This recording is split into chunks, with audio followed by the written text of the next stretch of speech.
All right, guys, good morning. Good morning. I am back from Colombia.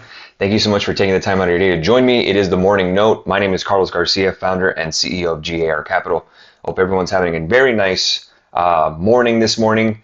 Happy Wednesday. I believe it's today, Wednesday, March 30th, 2022.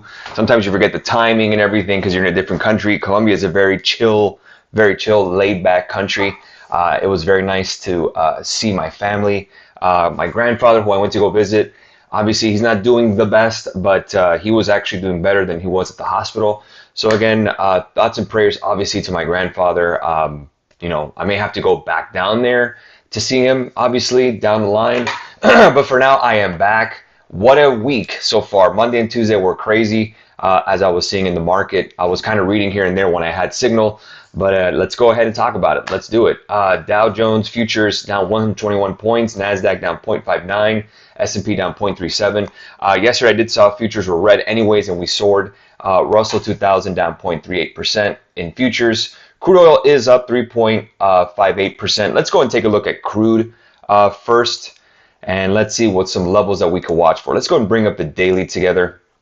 I'll bring up a daily two-year chart. We're going to go and zoom in here. So again, oil did tap that $100 below $100 barrel oil level.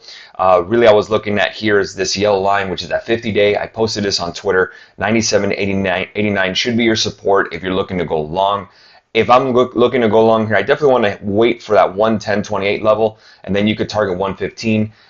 If you're trying to target any kind of oil longs or anything like that, or maybe like a swing trade, maybe you just want to go XLE, CVX, XOM. If you're trying to trade options, the premiums are a little screwy. I got an L on XLE last week, and I was in the money multiple times. So very choppy with oil. I wouldn't want to trade oil right now. Once it starts getting above 110.28, that's where it gets a little interesting. But again, I'm going to put that alert there and kind of just let the market dictate to me what's coming on. So a break of 110, I'm looking for 115.05. Maybe we can do a quick scalp on something. But again, it is very difficult to do it on option side. If you're doing it on future side, yeah, if you're going long futures here, you wait for that break, and then you could target a $5 move, if anything.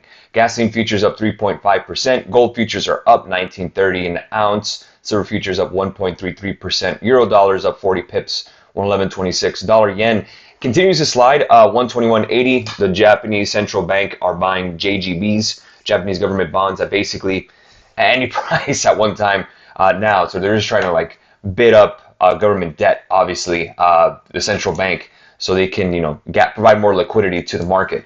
All right, this is the one everyone wants to talk about.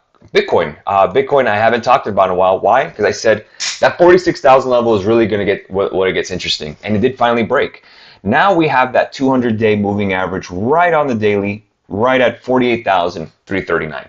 Once you break that, then 50,000 is on the way. If you start looking at next levels on daily, 47,000 was that first, 46,000 was that first one. It broke this double top here. Great. Now we're going on and moving on. Let's see what's next. Now we have 48,339. It's called 48.4. And then we have our final, pretty much out of this range from December on, is 52,000. So let's kind of keep that in our head, 52,000 being the most important level now. You could put alerts on it, but for right now, nothing has changed for me. I'm still sticking with the buying every week, little by little, and it's worked out for me. I'm still owning crypto. We can go ahead and update my portfolio. As you can see, nice bump up. I'm at 171,000 now total. But yeah, Bitcoin doing well, Ethereum doing well. Graph needs a little more love. It should. Stellar is up and down. XRP is doing well, and Wrap Luna, I mean, that investment club has that with me, Wrap Luna, so well done. Again, we're just kind of sticking with what we got. Nothing has really changed there. I mean, not adding any major new positions on it. We've just been adding as we go along. A couple of news highlights here. Q4 GDP number came in 6.9% versus a 7% forecast. So there you go, pretty strong. ADP employment changes as payroll reports. 455,000 jobs added versus 450,000 jobs. Micron also beat and raised, stock rose on that. AMD should be getting some love with that, and Nvidia too. The problem is that they're very tied with the Nasdaq. So the Nasdaq is down today, down 0.63%. So again, look for a little weakness. What I'm looking for here in terms of SPY is this gap fill right here at the daily at 456. So I would expect a pullback today. I think our target is 456 for that gap fill. Worst case scenario, we'll get to 453.48. Once you get to 453.48 on SPY, I'm buying calls there. Again, waiting for that gap up. The worst is pretty much over. That 4,600 level was so key on the S&P. What I was really worried about on the S&P ES here, if we go and bring up the daily or two-year daily, was that we were going to retest here 4,500, 4,560, 4,582, and then go to that right shoulder. So that's what makes a market. You still got bears out there. We could make this right shoulder to the right side, but again, what we're getting now is just a blow off top off this resistance of 45.81. 46.41 is your next high. You break that, you're going to get to all-time highs. We bought TQQQ. We're green on it like 32%. That's triple leverage Qs. We're going to swing that. Let's see if we can catch that, if anything, by the next couple of days. I don't want to hold it for too long either since it's a leverage product. But again, 46.41 is really your target. Once that breaks, then you're starting into 4,700. And now you're talking about all-time highs again. And that's why I'm looking at, okay, do I want to buy some stocks here? I do. But I want to wait for this pullback here to around that gap fill on SPY. Once that gap fill hits on SPY, which is right at 456, I'm going to start looking at some names. I'm going to start looking at Apple. Apple has done extremely well, so I'm going to skip Apple. It's my largest position.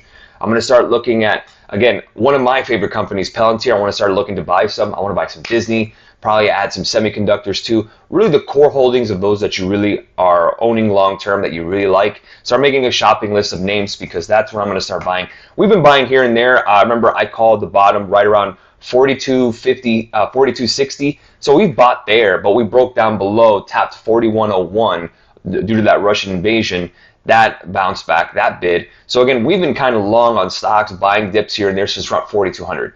So we're up nicely on it. SPY-G I've been buying every week, even with dollar cost averaging, nothing has changed. But again, guys, you need to watch that gap fill 456. Expect a possible down day.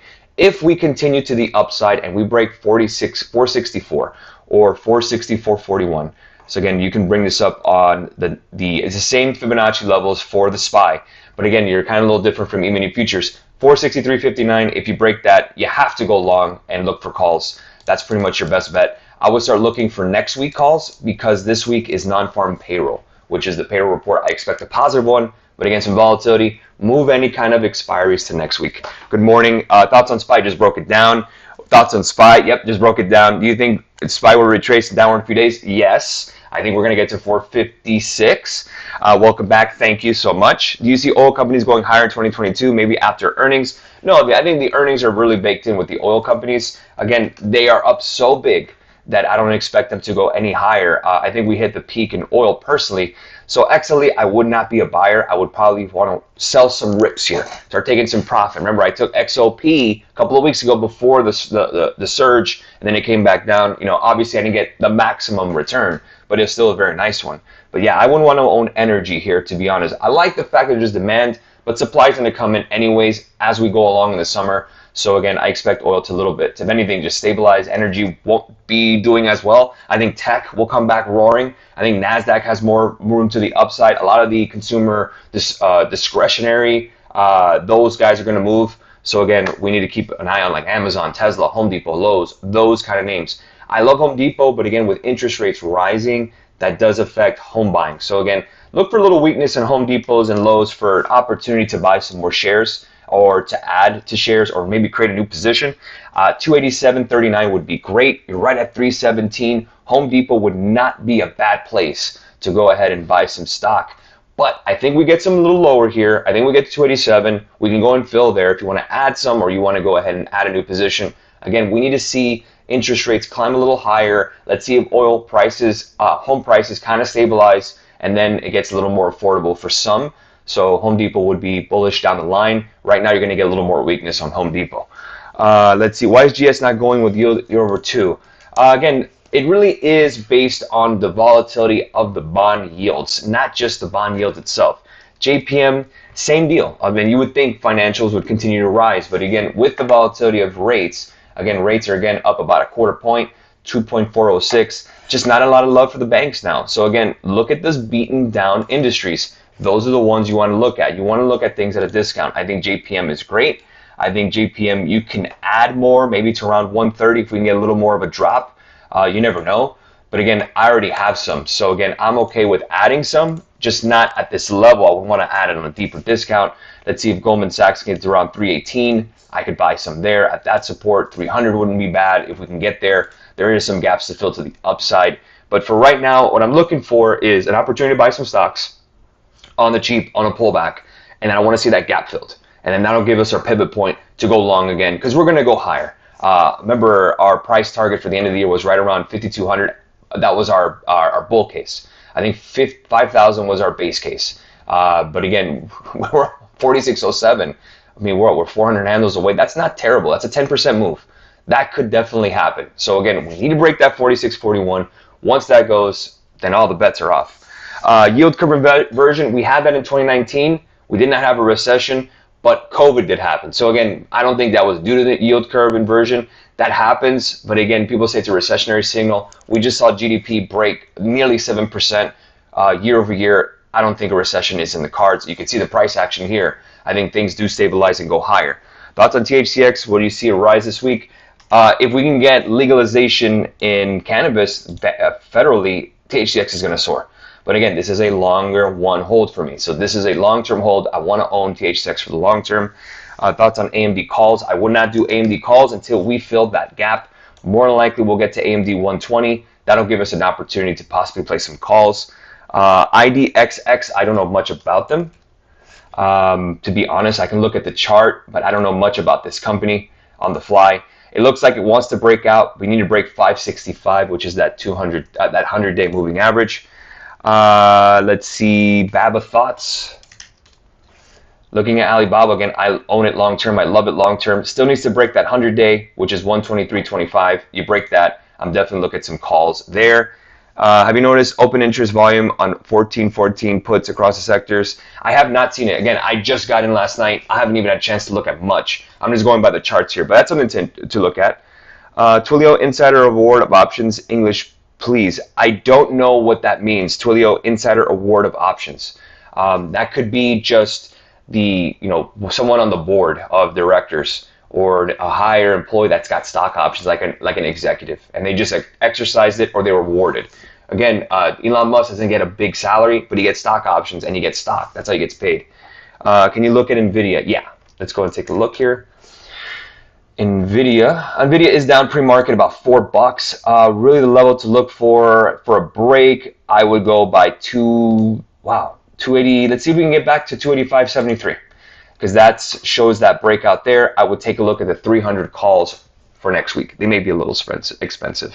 And welcome back. Kevin says that. Welcome back. Thank you so much. I really do appreciate it. Again, guys, it's always fun to be with you guys. Thank you so much for being patient. I was out of town. I don't think I'm going to be out of town anytime soon. I do have to go to Orlando. My wife is running a marathon in Disney. So again, I want to support my wife who's doing that with her friends. So I'll be there at night. So nothing has really changed. Worst thing would be that I'll do the afternoon note on a laptop or the morning note on a laptop.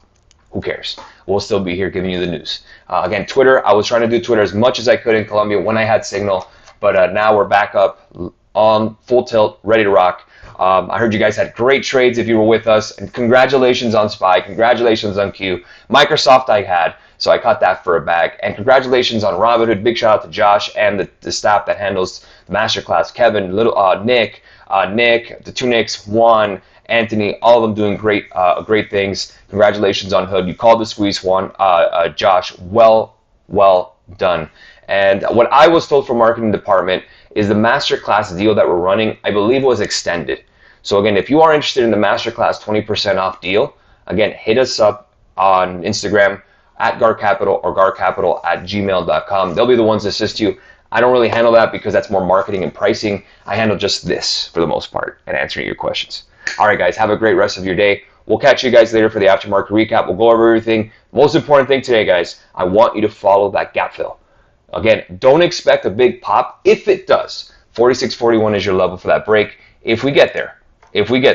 So again, don't think that today may be a day of a little bit of digestion after 2 great days.